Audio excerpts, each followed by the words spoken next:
Kubikwe bona isiqhema samadoda amane bekakhamba ngenyawo sijamisa abantu safuna izinto ebebaziphethe ngaphambi kokuthi sibadumuze. UNdunakulu Makhura uthi unethemba lokuthi zonke izaphula umthetho zizokubotshwa khona duze nje.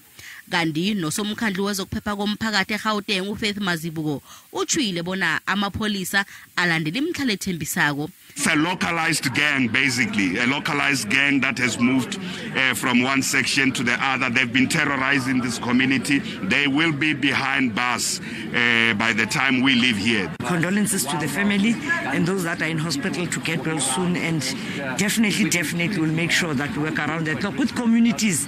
Criminals don't fall from the sky, they live amongst communities. Umphakathi uthi uhlalele evalweni ngombana kulila isigidi ubusuku nemini eAlexandra. There were no police sirens anywhere nearby. We actually ended up getting to about 4 or 5 streets later, and still there was no assistance of any siren whatsoever. Gunshots are playing in Alex every night, every day. We don't know who's going to be next. Ngqongqotjhe wezamaPholisa uBheki Cele uthi kubotshwa abasola balikhomba ngemva kokudunyuzwa kubulawa abantu abasithandathu eAlexandra izolo ebusuku. It's a big group of people, 7 arrested. They could have been together or splinter group and all that, but they were picked up together by the police with assistance of the community.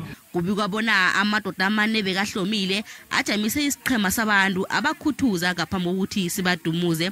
Hlangana nabantu ababhubhileko umhleli womvumo womrhatsho weAlex FM uJoshua Mbatha obekatshayisa emsebenzini akhamba nabalingani bakhe ababili nabaza kudunyuzwa amadoda ahlomileko la. Amadoda la abathathela amafoni namanyathelo ngaphambi kobana adumbuze uMbatha esifubeni.